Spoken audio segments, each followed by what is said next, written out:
அனைவருக்கும் வணக்கம். முருகனின் அறுபடை வீடுகளில் பழனி முருகன் கோவில் 3வது படை வீடாக இருக்கு.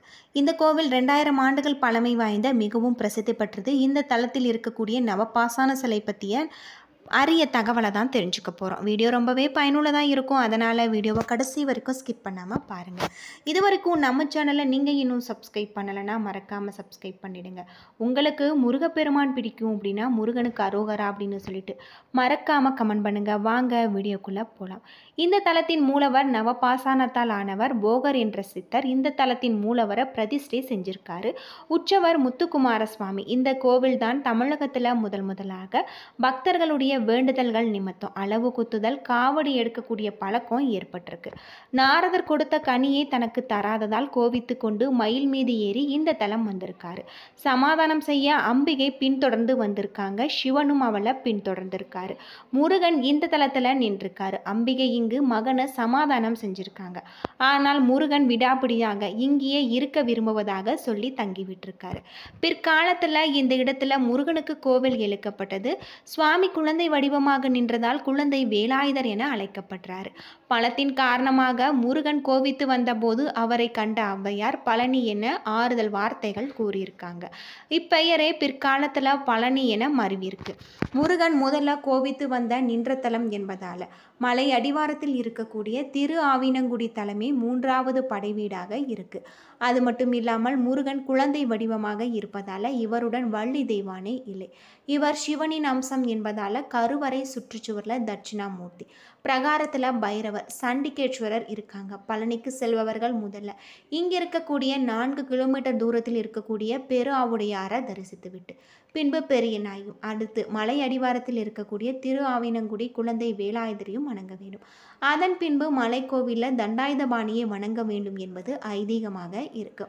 தமிழகத்தில் உள்ள மலை கோவில்களில் பழனி முருகன் கோவில் ஒன்று. பழனி அருள்மிகு தண்டாயுதபாணி சுவாமி கோவில் திண்டுக்கல் மாவட்டத்தில் அமைஞ்சிருக்கு. முருகனுக்கு உரிய அறுபடை வீடுகளில் 3வது படை வீடாக பழனி இருக்கிறதாக சொல்லப்படுது. இந்த கோவிலின் வரலாறு ஞானப்பழத்தில் இருந்து ஆரம்பிக்கிறதாகும். கலகம் பண்ணுவதற்கென்று பிறந்தவர் நாரதர். ஞானப்பழத்தை எடுத்துக்கொண்டு கைலாய மலையில் இருக்கக்கூடிய சிவபெருமானையும் பார்வதியும் காண சென்றிருக்காங்க. பழத்தை கொடுத்து இந்த பழத்தை உண்டால் அதிக ஞானம் பெறலாம் என கூறியிருக்காங்க. மேலும் முழு பழத்தை ஒருவரே உண்ண வேண்டும் என விதியையும் விதிச்சிருக்காங்க. சிவபெருமானே தன் மகன்களான முருகனுக்கும் பிள்ளையாருக்கும் பகிர்ந்தளிக்க விரும்பியிருக்காரு. பின்னர் தன் மகன்கள் இருவரையும் அழைத்து உலகத்தை 3 முறை முதலில் சுற்றி வருவர்களுக்கு ஞானப்பழம் பரிசு என்றிருக்காங்க. இதை கேட்ட முருகன் தன்னுடைய வாகனமான மயிலை எடுத்துக்கொண்டு உலகத்தை சுற்ற கிளம்பியிருக்காரு.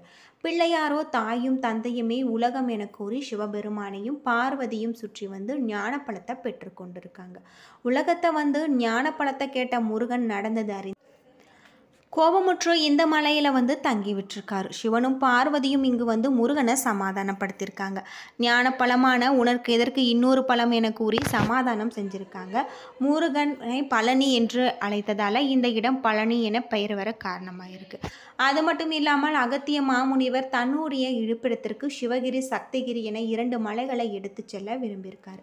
தன்னுடைய சேவகனான இடுமனிடம் தன்னுடைய மலைகளை தூக்கி வர சொல்லியிருக்காங்க.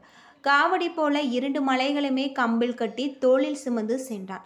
செல்லும் வழியில தூக்க முடியாமல் சோர்வுற்று மலையை கீழே வச்சிருக்காங்க. அந்த சமயம் பார்த்து முருகன் ஞானப்பழம் கிடைக்காத கோபத்தால சிவகிரி மலையின் மீது ஏற இடுமனால் மலையை தூக்க முடியவில்லை. கோபமுற்று முருகன் இடுமனை அழிக்க இடுமன் இறந்தான். பின்னர் இடுமன் தன்னுடைய பக்தனாக ஏற்றுக்கொண்டார் முருகன். இடுமனை போல காவடி சுமந்து தன்னை வழிபவர்களுக்கு சகல சௌபாக்கியங்களும் உண்டாகும் என்பதும் வளமறிச்சிருக்காங்க. இன்றுமே மலை ஏறும் வழியில் இடுமனுக்கு கோவில் உண்டு அப்படின்னு சொல்லப்படுது. இங்கு இருக்கக்கூடிய மூலவர் சிலை 18 சித்தர்களில் ஒருவரான போகர் என்பவரால் உருவாக்கப்பட்டது. 4448 அரிய மூலிகைகளை கொண்டு 9 விதமான நச்சு பொருட்களை கொண்டு உருவாக்கியிருக்காங்க. பின்னர் 9 விதமான நச்சு பொருட்களையுமே கலந்து நவபாசானம் என்னும் மூலிகையை உருவாக்கியிருக்காங்க. பல்வேறு நோய்களுக்கு இந்த மூலிகையை பயன்படுத்தலாம் என கண்டறிந்திருக்காங்க. அப்படி சிறப்பு வாய்ந்த நவபாசானத்தை கொண்டு முருகன் சிலையை அவர் உருவாக்கியிருக்காரு. அவர் உருவாக்கிய இந்த சிலையை தற்போது பழனி முருகனாக நமக்கு காட்சியளிக்கிறது. பஞ்சாமிரத்தாலும் பாலாலும் அபிஷேகம் செய்தால் மருந்து வெளிவரும் என்பதை உணர்ந்து தினமும் சிலைக்கு அபிஷேகம் செய்து வழிபட்டு வந்திருக்காங்க போகர். தன்னுடைய சமாதியை போகர் பழனி கோவிலில் அமைத்து கொண்டிருக்காரு. கையில் கோலுடன் ஆண்டியை காட்சியளிக்கும் முருகன் சிலை நமக்கு உணர்த்துவது அனைத்தையும் துறந்தால் கடவுளை அடையலாம் என்பதுதான்.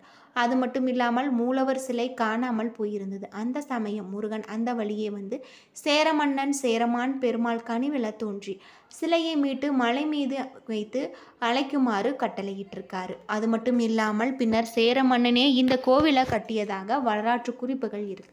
பெரும்பாலும் தமிழகத்தில் மூலவர் சிலை கிழக்கு பார்த்து அமைந்திருக்க வேண்டும், ஆனால் வடக்கு பார்த்து அமைந்திருக்கு. இதன் காரணம் சேர மன்னர்கள் வடக்கு திசையில் ஆதிக்கம் செய்வது. தினசரி இங்கு 6 கால பூஜைகள் நடைபெறுது. விழாக்களை பொறுத்தவரை தைப்பூசம், பங்குனி உத்திரம், வைகாசி விசாகம், ஆடி கிருத்திகை, கந்த சஷ்டி விழா ஆகிய திருவிழாக்கள் இங்கு சிறப்பாக கொண்டாடப்படுது. பக்தர்களுடைய நேர்த்திக்கடன் செலுத்தும் பொருட்டு தங்கத்தேர் பவனியும் தினம்தோறும் மாலை நடைபெறும்.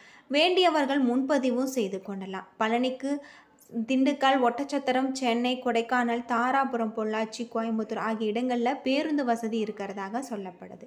மலை ஏறுவதற்கு படிக்கட்டுகள், யானை பாதை, ரோப்கார் வசதியும் இருக்கிறதாக சொல்லப்படுது.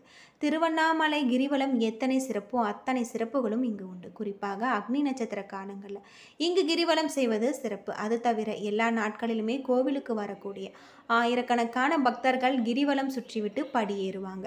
450 மீட்டர் உயரமுள்ள மலைக்கோவிலுக்கு 690 படிகள் கடந்து செல்ல வேணும். அது தவிர யானை பாதை என்னும் படியில்லாத வழியும் உண்டு. மலையே மருந்தாக அமர்ந்த மலை. பழனிக்கு திரு ஆவினங்குடி, தென்பொதிகை என புராண பெயர்களும் உண்டு. பழனி மலையில் முருகன் கோவில் கொண்டு இருக்கக்கூடிய கருவறையில் பழனி ஆண்டவர் அருகில் ஒரு சிறிய பெட்டி இருக்கிறதாகும். அந்த பெட்டியில் ஸ்படிகலிங்க ரூபத்தில் சிவபெருமான், உமாதேவி இருக்கிறதாக சொல்லப்படுது.